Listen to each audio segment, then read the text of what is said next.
A primeira coisa que vi foram os pregos. Pregos de verdade, não simbólicos, não decorativos, pregos enferrujados, atravessando concreto e madeira como se alguém tivesse tentado impedir uma coisa de sair. O nome na lápide era Álvaro Mendes. Morreu em 1995. A família pediu a exumação, porque iam transferir ele para o jazigo onde estavam os dois irmãos, numa área mais central.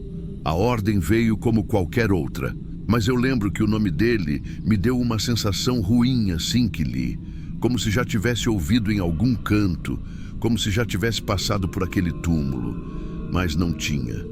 A sepultura ficava bem no fundo, numa quadra quase esquecida, com uns ciprestes altos tampando a visão. Aquelas áreas que nem o pessoal da limpeza passa com frequência. A campa era simples, só nome e data, sem foto, sem dedicatória. Mas o que me fez travar não foi isso, foi o concreto. A tampa de concreto da sepultura estava toda cercada por dezenas de pregos antigos, finos, longos, enferrujados, enfiados com força nas frestas da borda, como se alguém tivesse tentado lacrar aquilo de forma desesperada. Não tinha reforço metálico nenhum na estrutura, só os pregos. Quem prega concreto? Aquilo não fazia sentido. Chamei meu ajudante. Ele viu também. Ficamos alguns minutos só olhando aquilo. Depois, começamos a quebrar a borda para retirar a tampa. Era mais difícil que o normal. Alguns pregos se soltavam, outros quebravam. Mas o pior ainda estava por vir. Quando chegamos no caixão, a coisa ficou ainda mais estranha. A madeira tinha sido pregada dos dois lados, por fora e por dentro. De fora, dava para ver vários cravos atravessando a tampa até a base. E quando conseguimos levantar e remover parte da tampa, aí foi como se o mundo congelasse. Por dentro da tampa, tinham outros pregos, marcas frescas de dentro para fora. Como se alguém tivesse tentado empurrar os pregos de dentro, mas não com ferramenta, com as mãos, com as unhas, e tinha arranhões. Marcas claras de unhas escorregando pela madeira. Não eram antigas, estavam preservadas porque o caixão era daqueles mais resistentes, com vedação. Não era comum para a época, talvez por isso o corpo dele ainda estivesse parcialmente reconhecível. Mas o problema nem era o estado do corpo, era o jeito como ele foi enterrado. Os braços de Álvaro estavam enrolados com arames, desde os punhos até quase os ombros apertados, encravando na carne já escurecida. A boca estava costurada, fio grosso, preto, atravessando os lábios de um lado ao outro, como se alguém tivesse puxado a linha até o último nó. Atrás da cabeça, dava para ver a amarração do fio, bem apertada. Era como se tivessem feito questão de garantir que ele não abrisse a boca, nem morto, e os olhos, cobertos com um pano preto, amarrado firme como venda. Meu ajudante empalideceu na hora. Ele deu 2 passos para trás, botou a mão no joelho como se fosse vomitar. Perguntou se aquilo era algum tipo de ritual, algum enterro especial. Eu não respondi, porque não era. Aquilo ali não era costume de funeral nenhum, nem de seita, nem de cultura regional. Não tinha nada que justificasse enterrar alguém daquele jeito. O peito dele estava cheio de marcas, arranhões, como se ele tivesse tentado se soltar. As unhas estavam gastas, algumas quebradas até o sabugo. Foi a primeira vez em muitos anos que eu me senti observado dentro de uma cova aberta. Como se de algum jeito aquele homem soubesse que a gente estava vendo ele, revirando ele, e não gostasse.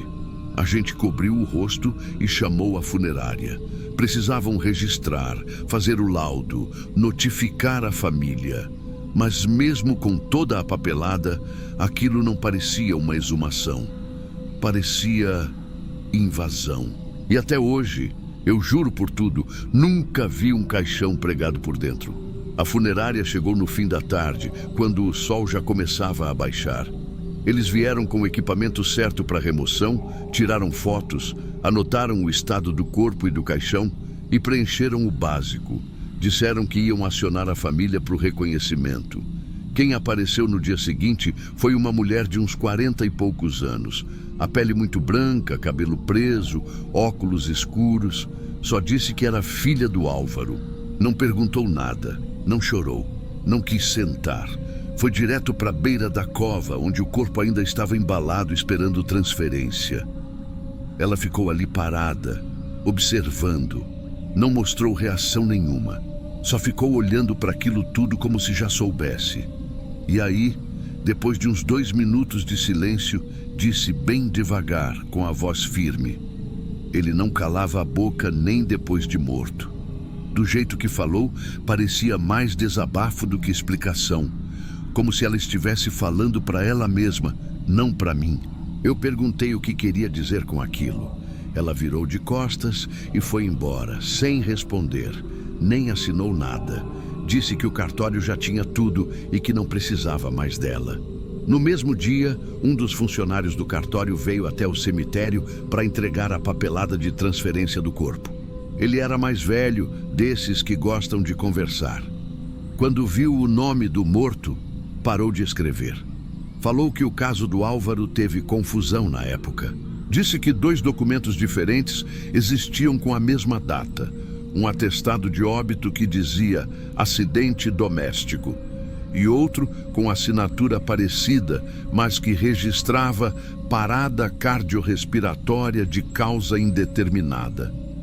Nenhum dos 2 explicava o que tinha acontecido de verdade. Nenhum falava dos pregos, nem dos arames, nem da costura na boca. Ninguém nunca questionou. Álvaro foi enterrado do jeito que a família mandou. Com urgência, sem velório, sem cerimônia. E agora, 29 anos depois, tudo reaparecia. Na última etapa do processo, eu precisei ficar sozinho para fechar a cova original depois que o corpo foi levado. Era final de tarde de novo. Um silêncio estranho naquele pedaço esquecido do cemitério. O tipo de silêncio que parece te empurrar para fora do lugar. Antes de cobrir tudo com terra, fui até o caixão vazio. Não sei porquê, mas fui. E aí vi. Bem ali, na parte de dentro da tampa, escondido sob a forração rasgada da madeira, riscado com o que pareciam ser unhas, uma frase torta, mas ainda legível. Não deixem ele falar. Não tinha nome. Não tinha contexto. Só aquilo. Por um segundo, o tempo parou. A frase podia ser sobre ele, ou sobre outro alguém. Podia ser aviso ou pedido. Mas o que me deixou arrepiado não foi o conteúdo da frase. Foi o jeito que ela foi escrita. As letras saíam da parte interna, como se o próprio Álvaro tivesse deixado aquilo com o pouco de força que ainda restava. Ou como se alguém tivesse escrito antes. Desde aquele dia, nunca mais passei por aquela quadra sem olhar 2 vezes. O corpo dele foi levado para o jazigo da família na ala nova. Uma sepultura limpa, bonita, com uma pequena cruz dourada e flores de plástico sempre trocadas. Como se tivessem tentado apagar o que aconteceu, mas não conseguiram. Tem coisa que você pode até enterrar, mas silenciar de verdade nem sempre é possível. E toda vez que eu lembro daquele pano preto nos olhos, da linha apertada nos lábios e daquilo que ele arranhou no fim, a única certeza que tenho é que Álvaro não foi enterrado para descansar. Foi enterrado para ser calado. E mesmo assim, parece que não conseguiram.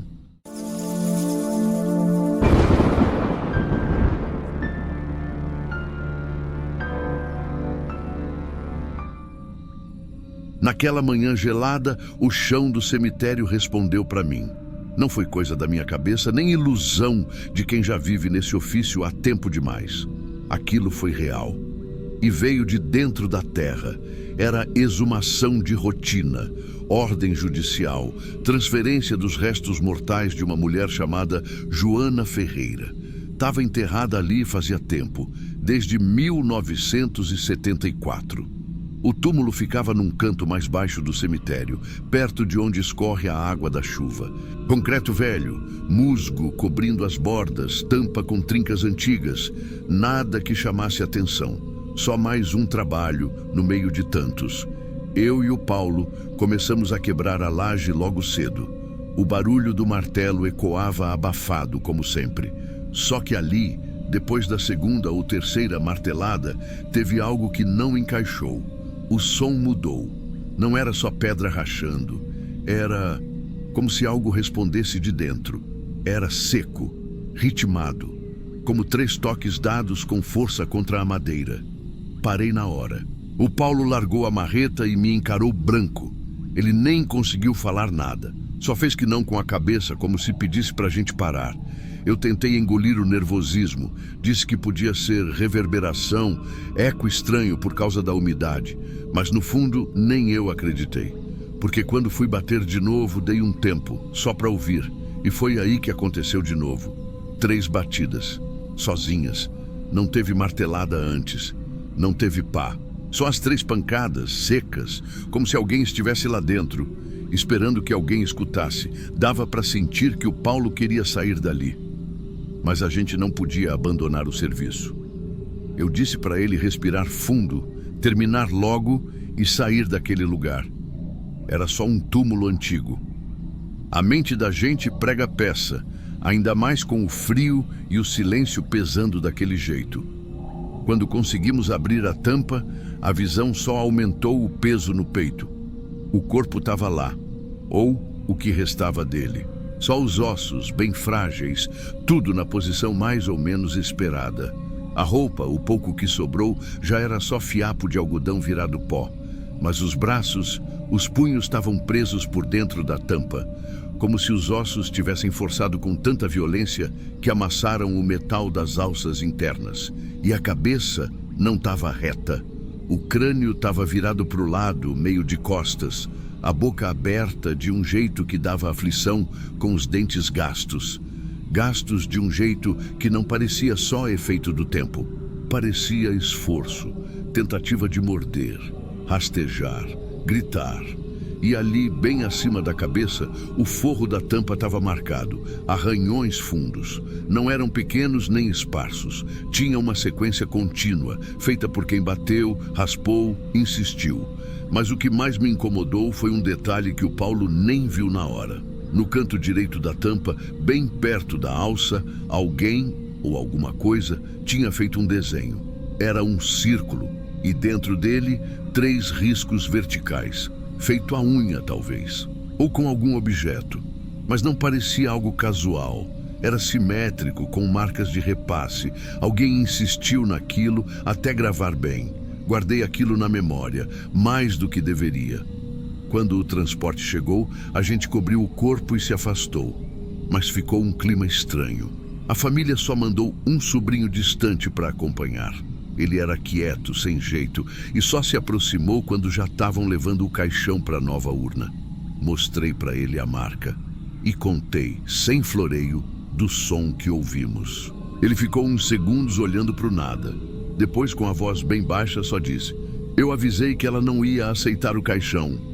Quando o carro da funerária saiu, eu fiquei para fechar o túmulo.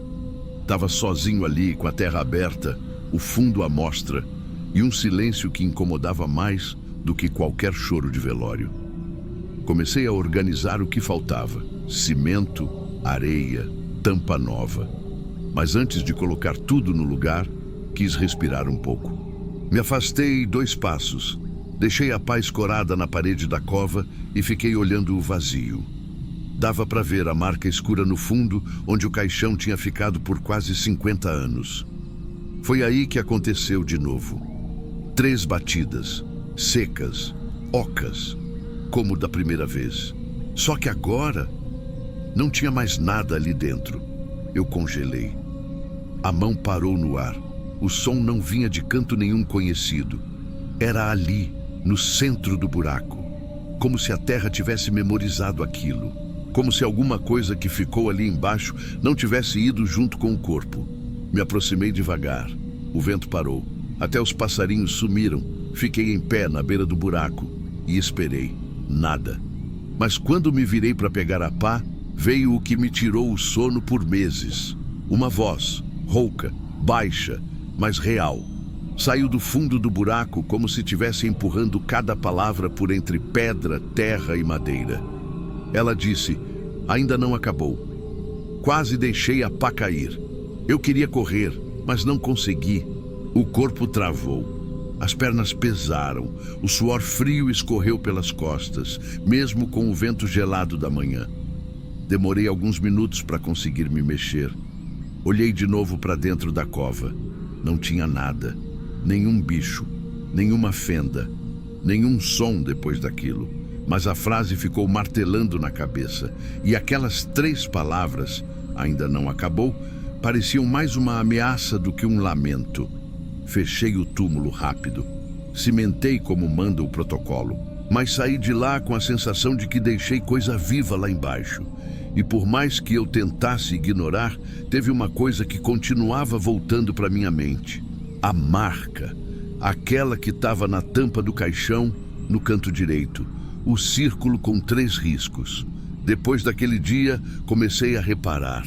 Fui ver fotos de outras exumações antigas. Tive acesso a uns registros mais velhos, de arquivos do próprio cemitério. E em pelo menos 2 casos diferentes. 2 mulheres internadas em casa, ambas enterradas entre os anos 70 e 80, tinha algo parecido. Não exatamente igual, mas o padrão estava lá. Sempre um círculo, sempre 3 traços, feito de forma improvisada, no canto da tampa. E em todos os relatos, algo fora do comum durante a exumação. Teve uma onde a tampa estava invertida, como se o caixão tivesse sido virado depois do enterro. Outra onde acharam marcas de dente na madeira parecidas com as que a gente viu na Joana. Não sei o que significa aquele símbolo. Já mostrei pra gente que entende simbologia, ocultismo, até para quem estuda psiquiatria antiga. Ninguém me deu uma resposta que fizesse sentido. Mas teve uma mulher da limpeza do cemitério que passou por mim semanas depois. Ela era evangélica, dessas que não mexem com nada. Mas me chamou no canto e disse que sonhou com a mulher do túmulo. Disse que no sonho, a mulher batia 3 vezes num portão de ferro e falava com uma voz arranhada. Eles me prenderam e eu ainda estou aqui. Fiz que não com a cabeça. Falei que era só coincidência, mas no fundo eu sabia. Sabia que alguma coisa daquele túmulo não foi embora. Hoje em dia, quando passo por aquele setor do cemitério à noite, mesmo vazio, mesmo com o túmulo fechado, eu ouço. Não todo dia, mas às vezes, quando o vento está parado e o silêncio pesa. 1, 2, 3. 3 batidas secas em algum lugar entre os túmulos, como se alguém ainda estivesse tentando sair ou avisando que nunca deveria ter sido enterrado.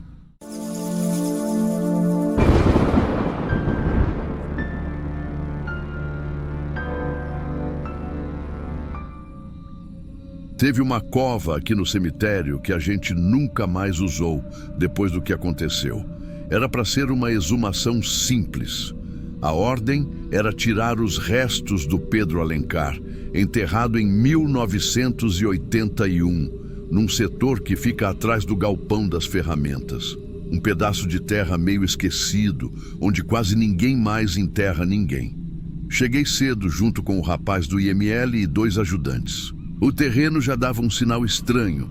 A terra estava fofa demais para algo que foi enterrado há mais de 40 anos. Quando a gente começou a cavar, ficou ainda mais esquisito. Tinha camada por camada de terra mexida, em profundidades diferentes, como se tivessem usado aquela cova várias vezes, mas sem registrar nada. Aos 5 palmos, o primeiro susto. A pá bateu num pedaço de madeira velha, mas quando a gente abriu, não era o Pedro. Era o que sobrou de um caixão barato, quase virando pó. E dentro, ossos de uma mulher. Dava para ver ainda um pedaço de tecido azul acinzentado, daquele tipo de uniforme hospitalar antigo. Não tinha como ser ele. Pedro era homem, bem mais velho, e segundo os registros, foi enterrado com paletó. Pensei que talvez fosse algum erro antigo e continuei cavando. 1 metro abaixo, outro caixão. Dessa vez, de madeira firme, acabamento bom. De novo, não era o Pedro. O corpo estava bem conservado, ainda vestido de preto. Era um homem magro, e o que me gelou foi o anel, ainda preso no osso do dedo. Anel de sinete, aqueles que a gente só via em gente importante ou rica. O tipo de gente que não devia estar enterrado escondido, sem nome, num canto esquecido do cemitério. O clima mudou ali. Ninguém mais falava nada. O ar ficou pesado, como se todo mundo tivesse sentido que não era só uma cova antiga. Tava mais para a gaveta escondida, onde alguém ia enfiando o que não podia aparecer. Mesmo assim, seguimos. A pá mal desceu mais um pouco e já bateu de novo. Dessa vez foi o pior. Era madeira quase toda comida de umidade. O caixão estava em pedaços e dentro tinha ossada infantil, pequena, sem roupa preservada, sem plaquinha, sem nada. Nem preciso dizer que ninguém mais quis continuar mexendo. Mas a gente tinha que achar o corpo certo. E por fim, achamos. A uns 3 metros de profundidade veio o caixão com a placa metálica. Pedro Alencar, 1981. Era ele. O único ali que batia com os papéis. O único que de fato tinha nome, data, registro. Mas tinha algo que me deixou com um nó na garganta. Todos os outros caixões estavam empilhados com cuidado. Não foi descuido, não foi erro de cova. Foram colocados ali de propósito, camada por camada, até que o corpo do Pedro foi posto por cima, como se fosse o fechamento do segredo. Como se agora tivesse um dono de verdade para esconder os que não deviam existir. Chamamos o administrador. Ele folheou os registros, aqueles livros antigos, amarelados, e só disse uma coisa: esses 3 não existem no papel. Era como se nunca tivessem sido enterrados ali, como se alguém tivesse apagado da história. E isso, para mim, é pior do que qualquer coisa sobrenatural. A exumação já estava concluída. O corpo do Pedro foi levado para o jazigo da família, e os outros 3 seguiram para o IML, catalogados como indigentes. Mas eu fiquei ali mais um tempo. Não era comum encontrar 4 corpos numa cova só, ainda mais sem nenhum aviso, sem nenhuma anotação, sem nenhum aviso prévio de erro. Enquanto a equipe começava a tapar o buraco, eu fui juntando o que sobrou dos pedaços de madeira que a gente tinha tirado. Alguns estavam só úmidos, outros esfarelando, mas teve uma tampa que me chamou a atenção. Estava gasta, mas tinha marcas nela. Não era nome, nem data. Eram riscos, palavras riscadas, como se alguém tivesse gravado com prego ou faca, tremidas, repetidas. Tive que virar a tábua para o sol bater melhor e só então consegui ler. Estava escrito assim: nós o guardamos. Repetido 3 vezes, 3 frases do mesmo jeito, como um aviso, como um lembrete. E naquela hora me veio um calafrio, porque não fazia sentido aquilo estar ali. Ninguém escreve esse tipo de coisa numa tampa de caixão, a não ser que esteja tentando avisar alguém que vai abrir. E mais ainda, aquilo parecia direcionado, como se o Pedro tivesse sido colocado por último, por escolha, como se eles, seja lá quem fossem esses 3, precisassem de mais alguém ali. Um 4º dono. Fechei a tábua e fui embora com aquela frase martelando, mas não consegui dormir naquela noite, porque pensando bem, quem teria coragem de enterrar uma criança sem nome, um homem com anel de sinete e uma mulher com roupa de hospital, tudo no mesmo buraco, e ainda cobrir tudo com um corpo oficialmente registrado? Era como se estivessem criando uma camada final para ninguém mais cavar, como se só com um nome por cima, com um registro e tudo, fosse possível selar o que estava debaixo. Na semana seguinte, isolaram aquela parte do cemitério. Não teve cerimônia. Só botaram uma grade em volta da cova e deram ordem de não enterrar mais ninguém ali. Nem para ossada, nem para cinzas, nada. Dizem que foi por falta de espaço naquele setor. Mas eu sei que foi outra coisa. Teve uma tarde que eu passei por lá e vi um grupo da prefeitura vindo com um perito. Estavam com aquelas pastas, pranchetas e um mapa velho do cemitério. Fiquei de longe observando. e vi quando um deles apontou para o chão e disse: "Essa é a última cova ativa do trecho." Depois disso, ninguém mais voltou. Aquilo me travou, porque ele falou como se alguém tivesse voltado depois de ser enterrado, ou como se alguma coisa ali tivesse sido reativada. De lá para cá, eu evito passar por ali. Mas às vezes não tem jeito. E toda vez que eu chego perto daquela grade, parece que o chão respira. A terra é sempre mais escura ali, mais fofa, como se ainda remexesse sozinha. E às vezes dá para ouvir um som abafado.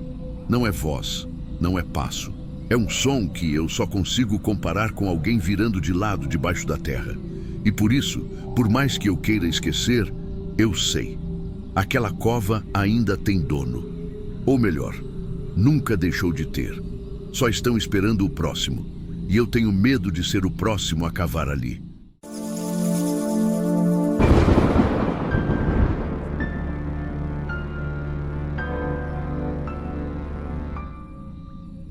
Eu sei muito bem o que acontece quando a gente mexe com o que já foi enterrado. Não estou falando só de ossos, estou falando de histórias, de segredos que o tempo tentou apagar, mas que continuam ali, grudados na madeira, na terra, no jeito como certas tampas não fecham direito. Trabalho nesse cemitério tem 20 anos, já vi de tudo: caixão trocado, nome errado na lápide, corpo enterrado no lugar de outro. Mas o que aconteceu naquela manhã nublada me perseguiu por semanas e talvez ainda me persiga. Era para ser só mais uma exumação. Um homem chamado Roberto Nogueira, enterrado em 1978. A família dele, que agora vivia na capital, queria transferir os restos para um jazigo particular. Documentação em ordem, autorização assinada, tudo dentro dos conformes. O túmulo dele ficava ali no canto sul, perto do muro. Uma parte mais antiga, onde a argila do solo incha quando chove e racha quando faz sol demais. Fui sozinho até lá, como sempre. O rapaz da funerária chegou uns minutos depois, só para acompanhar, porque ninguém da família veio. Normal. Mas assim que eu comecei a remover a camada de concreto que fechava o jazigo, algo me incomodou. O acabamento estava estranho, mal vedado. O cimento ao redor estava esfarelando fácil demais, como se tivesse sido reaberto muito tempo atrás e tapado nas coxas. E o mais estranho, o jeito como a tampa de concreto estava assentada não seguia o padrão do cemitério. Era torto, inseguro. Quando conseguimos levantar a tampa e abrir o caixão, o cheiro me pegou de um jeito que eu não esperava. E olha que eu já estou vacinado. Mas aquele cheiro não era só de coisa antiga. Não era só a decomposição esperada de 45 anos de descanso. Tinha algo diferente. Um negócio metálico, meio ferroso, que me lembrou ferrugem molhada. Não sei explicar melhor que isso. O interior do caixão me deixou gelado. Quem conhece sabe que os ossos, depois de tanto tempo, se espalham, mas ainda seguem uma certa ordem. O crânio geralmente fica apoiado no travesseiro, os braços cruzados sobre o peito, as pernas esticadas. Mas ali estava tudo fora do lugar. O crânio estava tombado para o lado, encostado na lateral. E os ossos? Eu olhava e parecia que algo não batia. Fêmures mais curtos, costelas finas demais. Até um húmero que parecia pequeno, como de alguém mais jovem. No começo, achei que era erro meu. Acontece. Mas quanto mais eu observava, mais certeza eu tinha. Não era só um corpo ali dentro. Chamei o rapaz da funerária e avisei. Ele ficou branco. Pediu para cobrir e esperar a perícia, como manda o protocolo. Mas antes de abaixar a tampa de volta, eu dei mais uma olhada. Foi aí que vi. Um dos crânios estava virado para cima. E mesmo sem carne, sem pele, ele parecia sorrir. Os dentes ainda estavam bem preservados. E não eram de um homem velho. Eram delicados, pequenos. Aquilo ali era um crânio feminino. Fechei o caixão devagar. Fiquei com um gosto amargo na boca. A sensação era de que a gente tinha descoberto algo que não era para ser visto. A perícia chegou no fim da tarde. Fizeram as medições, fotografaram tudo e depois me confirmaram ali mesmo. Havia ossos de pelo menos 3 pessoas no caixão. Um homem adulto, uma mulher e alguém mais novo. Talvez um adolescente. Fiquei calado, mas dentro de mim, algo começou a se agitar. Como isso passou tanto tempo ali sem ninguém perceber? Por que esconder 3 corpos sob um único nome? E mais ainda, quem eram os outros 2? No dia seguinte, começaram a vasculhar os registros, mas não adiantou. Tudo que existia naquele arquivo velho era um nome, Roberto Nogueira. Nada de sepultamento duplo, nenhum pedido de ossos compartilhados, nenhum parente listado além do filho que assinou o pedido de exumação. E mesmo esse filho apareceu só por telefone. Disse que era para resolver logo, que não queria se envolver com nada do passado. Achei esquisito, mas não era comigo. A perícia coletou tudo. Separaram os ossos como deu. Mas ali mesmo no cemitério, na sala dos fundos, antes de levarem para o IML, um dos peritos me chamou de canto, me mostrou um fragmento da madeira do caixão, um pedaço da lateral interna que ele tinha separado por precaução. Estava cheio de riscos, linhas tortas, umas cruzando outras, como se alguém tivesse tentado escrever alguma coisa. No começo, achei que era desgaste, arranhão de bicho, mas olhando de perto, era diferente. Dava para ver que foi feito com força, com alguma coisa pontuda, tipo uma ponta de prego ou até uma unha. E entre os rabiscos, uma frase repetida 3 vezes no mesmo canto do caixão, como se a pessoa tivesse tentado dizer algo desesperadamente. Ninguém pertence aqui. Eu li aquilo com a garganta seca. Fiquei parado olhando, tentando entender o que aquilo queria dizer e, mais importante, quem tinha escrito. Porque aquilo não era marca de fabricação, nem nada de acidental. Era alguém dentro do caixão, escrevendo por dentro, antes de ser lacrado. Na mesma hora eu pensei na mulher, no crânio com o sorriso congelado e naquele osso pequeno do adolescente, imaginando se foi ela que escreveu, se ela ainda estava consciente quando colocaram ela ali. O perito não disse nada. Só me entregou o pedaço da madeira num saco plástico e falou: vai pro laudo, mas esquece o que você viu. Isso aqui nunca aconteceu. E de certo modo foi exatamente o que aconteceu, ou o que deixaram acontecer. Depois de umas semanas, os restos que conseguiram identificar foram levados para a capital. O tal Roberto teve um enterro digno, jazigo novo, flores, missa. Os outros 2 foram arquivados como não identificados. Sem DNA compatível, sem parentes buscando, sem ficha. Sumiram nos arquivos do IML, como tantos outros que passam pelas gavetas de lá. O túmulo original foi desmontado, o buraco fechado e coberto de grama. Hoje, quem anda por ali nem percebe.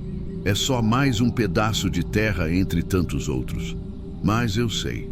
E cada vez que passo perto daquele muro sul, me dá um aperto no peito, uma sensação ruim, como se ainda tivesse coisa ali, como se aquele chão ainda escondesse o que não devia.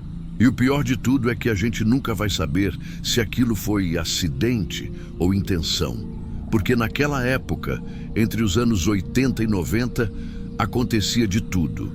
Corpo de indigente enterrado com outro para economizar espaço. Gente que morria sem identificação, sem família, sem ninguém para perguntar por ela. E às vezes nem era descuido, era escolha. Você enfia 3 pessoas num caixão, lacra, enterra sob um nome falso e pronto. Some com tudo, apaga a história e ninguém pergunta nada. Mas alguém ali dentro quis ser encontrado.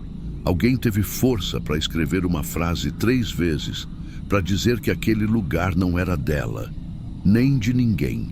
E às vezes eu fico pensando se aquilo era só uma frase ou se era um tipo de aviso, um pedido, um protesto. Ninguém pertence aqui. Como se dissesse que aquele espaço, aquele túmulo, aquela cova não era para ter sido usada, que foi roubada, violada e que quem estava ali dentro sabia. Desde aquele dia, nunca mais fui o mesmo com exumação. Sempre que levanto uma tampa, fico esperando ver algo que não devia. Um risco, um papel escondido, um olhar que não deveria estar ali. Porque o que me assusta não é o que está morto, é o que ainda resta. E naquele caixão, restava mais do que ossos. Restava o peso de 3 histórias enterradas no lugar de uma. 3 histórias que alguém tentou apagar, mas que, de algum jeito, ainda ecoam por aqui.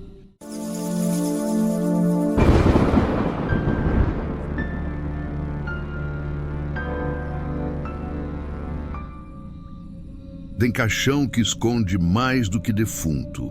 Eu não estou falando de joia ou coisa sentimental, não. Estou falando de objeto que parece ter sido colocado ali não para acompanhar, mas para vigiar, como se fosse o olho de alguém que não descansa. Essa história começou numa exumação antiga.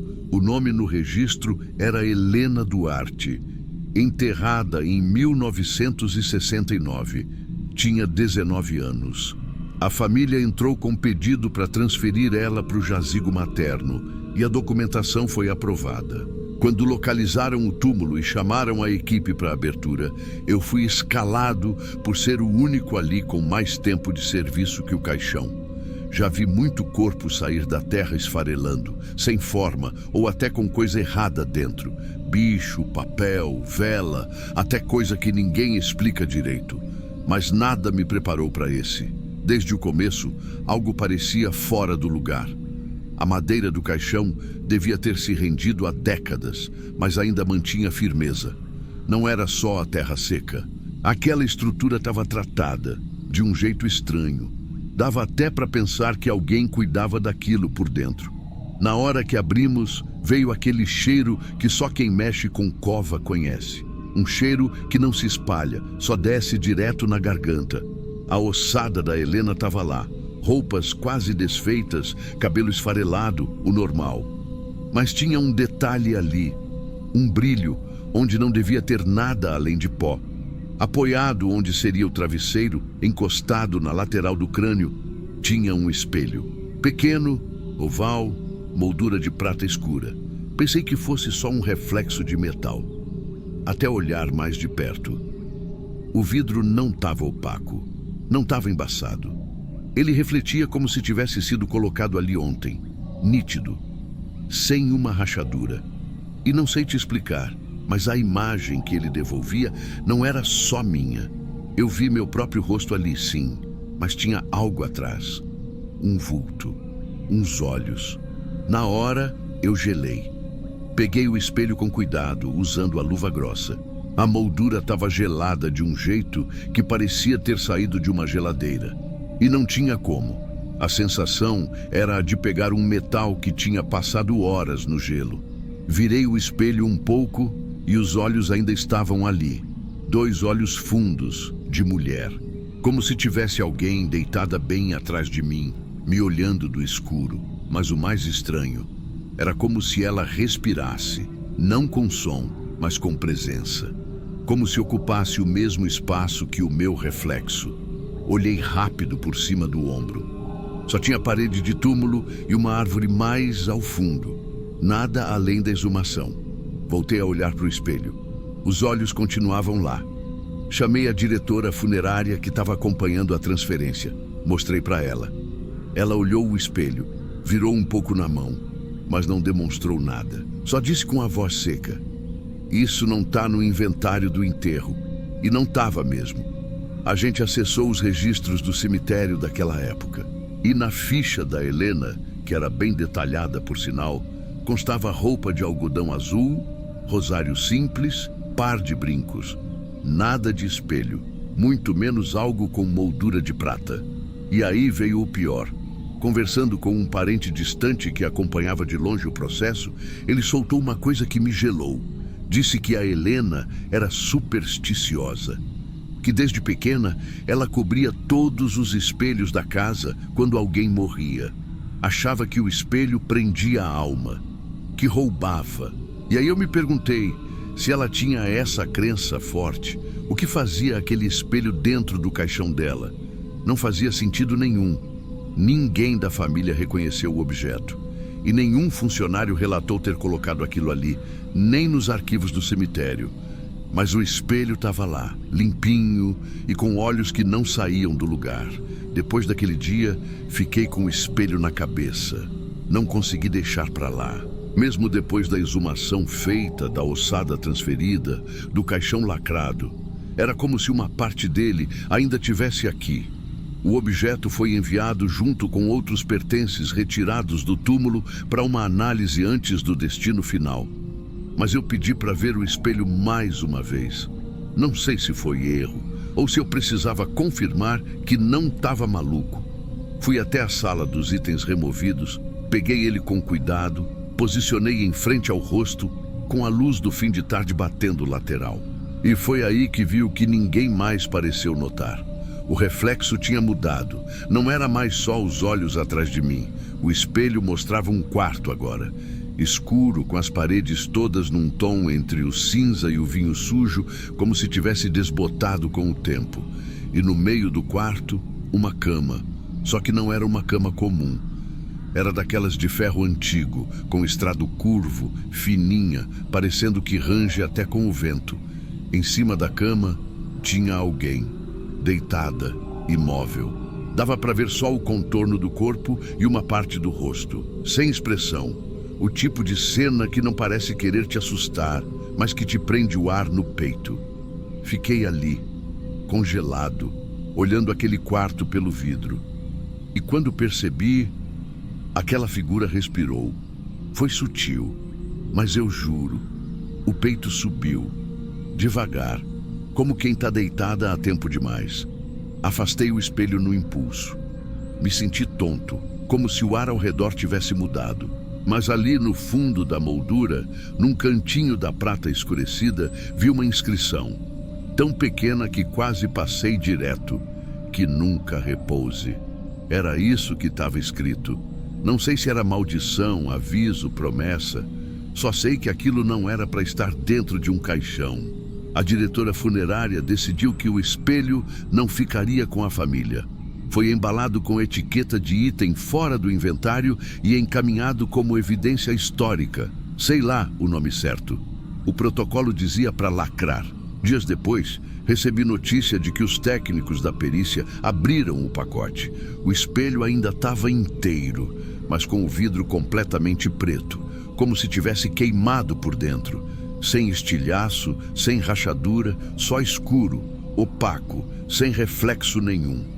Helena foi transferida para o jazigo da mãe com identificação correta e sem nenhum objeto adicional. O caixão antigo foi descartado como de praxe e o espelho sumiu dos registros. Dizem que está arquivado num depósito da prefeitura, mas ninguém sabe dizer onde. E mesmo que soubessem, eu não iria atrás. Porque desde aquele dia eu aprendi a evitar reflexos. Não olho mais direto em poça d'água, nem vidro de janela, retrovisor, vitrine, lâmina molhada da pá. Nada. Porque tem coisa que fica com a gente. E eu sinto que aquele espelho não refletia o que estava ali. Refletia o que esperava para voltar. E tem morto que não precisa de olho para vigiar. Eles acham outro jeito.